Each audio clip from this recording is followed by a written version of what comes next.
Now, Yes. in many churches today, I'm sure you're aware of this as well, because you reside in the UK, as I do, that in many churches within the UK, at least, and sermons that I've heard online or churches that I've actually been to, Jesus today is often presented as as more of a self-help teacher, as more of a social justice warrior, than he is the saving Messiah. Now, if we look at the historical Jesus, what was Jesus's primary focus? Was it evangelism or was it social justice? Can you clarify that for us? Well, you know what? Again, some things should be self-evident. Some things shouldn't cause us any confusion, but yet apparently this one causes a lot of confusion, especially among people. What's Jesus' main focus should never be a cause of confusion.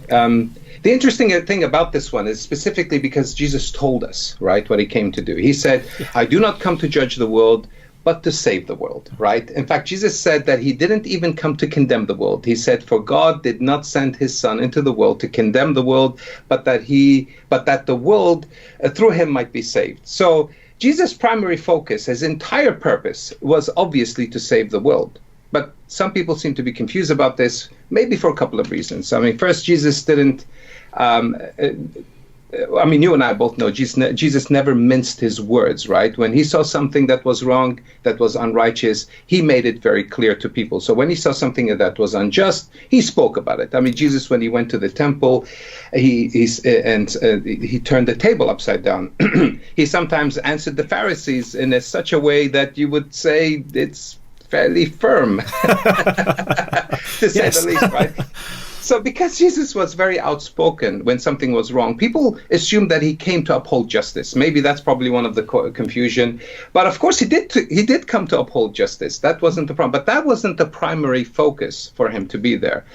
But have you noticed how sometimes the disciples got less confused too? They thought that I think it was obvious from some of the verses that they somehow expected him to be the person who will liberate them from the Roman oppression and bring justice and so on. So even the disciples kind of got confused. But I think this is more to do because of the way the Old Testament spoke about the Messiah. Yeah. That one moment the Messiah is the conquering king and that he was a divine person and that he will reign forever as the king. But then the next moment he will suffer and die, right? And then, so one moment he's the victorious king, the next moment he will be killed, but yet be alive.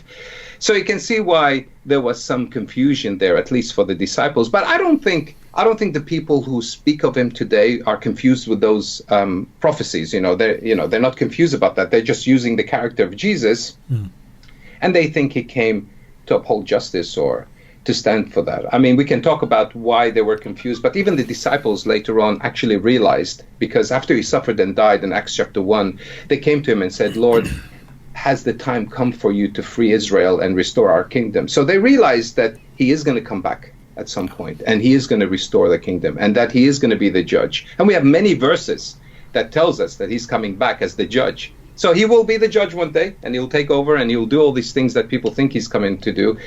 But the first time he came in as the savior, right? That's the focus of his coming.